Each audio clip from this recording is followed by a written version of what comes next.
Good morning. I thought I would include some video of that sunrise as I walk along the shore here at Tybee Island, just outside Savannah, Georgia.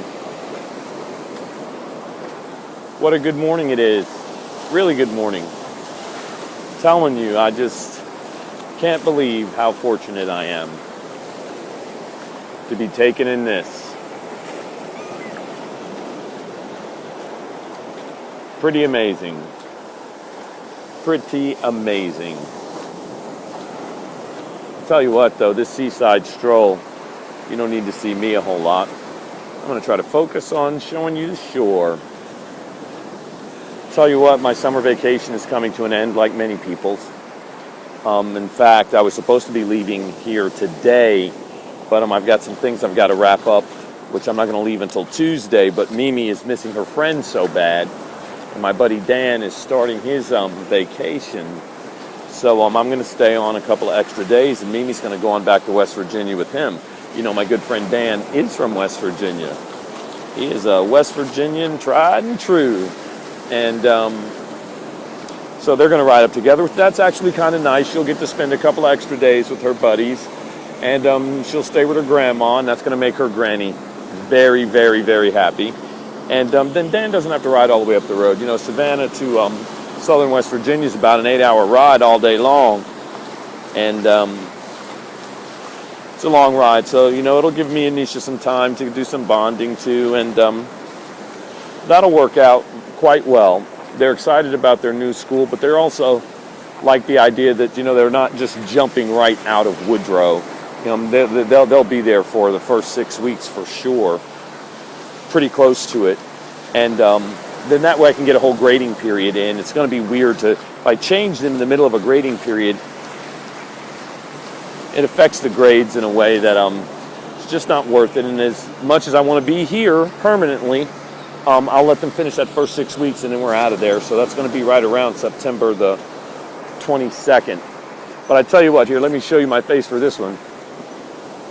I really do need some of you guys to come to my cookout, yard sale / I hate to call it this, but meet Martin before he leaves. Because some of you don't have to come to my house and buy anything. You don't have to come to my house for my great cooking, but you know I can cook. I'd really like to meet some of you, especially those who have touched me with your posts and support. Part of the reason why I feel emotionally healthy and spiritually healthy is the things that you guys have done for me online, and some of the things you've said. Now, some of the things some people have said has been just, for lack of a better word, crazy. I know that's not politically correct, but I'm not running for politics anymore. You know, but much of the advice has been sage, and much of it has just been encouragement and caring. And I just can't tell you how much that means to me and my girls. You know, I try to show them to you, not as a way to just say, hey, look at my kids, but just to share the power of your prayers. And you can see they're as well adjusted as anyone can expect after the 2 years that they've had. And their grades are pretty good. And here, you know, they're going to have a better chance of finishing college with smaller debt than I did or other people do, especially if they knuckle down and qualify for that Hope Scholarship. So we're going to keep our fingers crossed about that. But I do tell you, it is beautiful here. If you have never been to Tybee Island Beach or to Savannah, Georgia, because as beautiful as this ocean is, I'm telling you, downtown is nice. It reminds me of the way downtowns used to be before malls took over and everything was under one roof. You know, no one wants to be rained on, but I tell you what, they have those different shops and stores and those nooks and cranny kind of places that just, it's old school. And if you haven't been, I mean, I'm telling you, I've been to 10 different countries, and this is definitely by far one of my favorite cities. I'm moving here, so if that tells you anything, but you can always remember, when you do want to visit, you're going to have a friend in Savannah. Yes, indeed. Moi. And I've got a real good feeling about that job interview. And it's kind of funny because even if this guy decides he doesn't want to hire me, I still like him. I can't stress that enough. Mr. Brennan was a nice guy, a real newsman, and I also like the way he seemed to have a poker face, you know? Don't show too much, don't show too little, but definitely he was interested, and, you know, I got a real sense that he appreciated what I've been through and the idea that I'm just trying to get back and trying to do what I believe. I mean, I've come to believe that I was born to do this job, and I look forward, if I'm the successful applicant, to doing what I do here in Savannah. And you guys in West Virginia know how I handle my business when it comes to broadcasting, you know? I hate to sound like that old 60s cop show, but just the facts. You know, just the facts, you know? There's a time and a place for what you think, but that's called an opinion piece. And we don't do a whole lot of that in TV journalism, you know? Sound bites have to be relevant. And, you know, we get expert opinions sometimes, but for the most time, we're just looking for the facts so that we can share the truth with you because, you know, I know it's cliche and I hate them, cliches that is, but the truth will set you free. It really will. And the truth is I'm really growing to love this city as much as I love West Virginia. That seems amazing in such a short period of time, but it has grown on me that fast. And let me just add another benefit that I never even thought of, because I've talked about this before. You know, I have some complications with my diabetes, too, really, the gastroparesis and neuropathy. The neuropathy actually feels better in this warmer climate.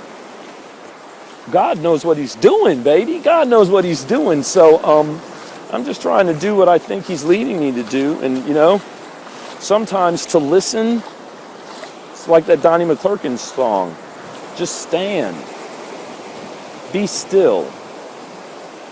And if your mind must race, let it race to things like this. God's beauty in full effect.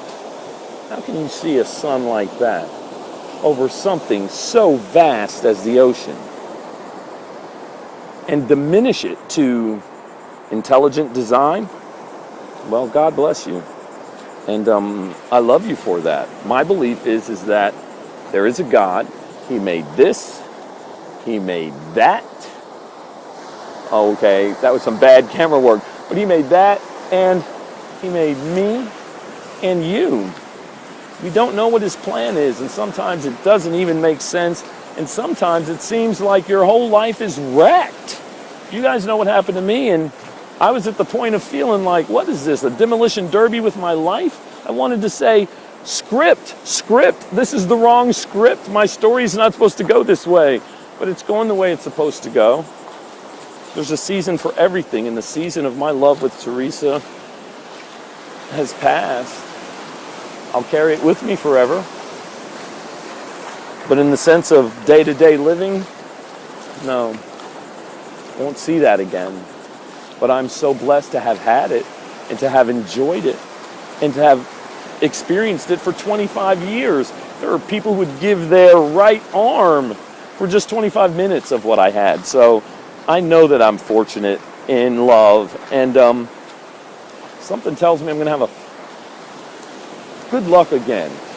God's just looking out for me. He knows what I need, and I've been getting it.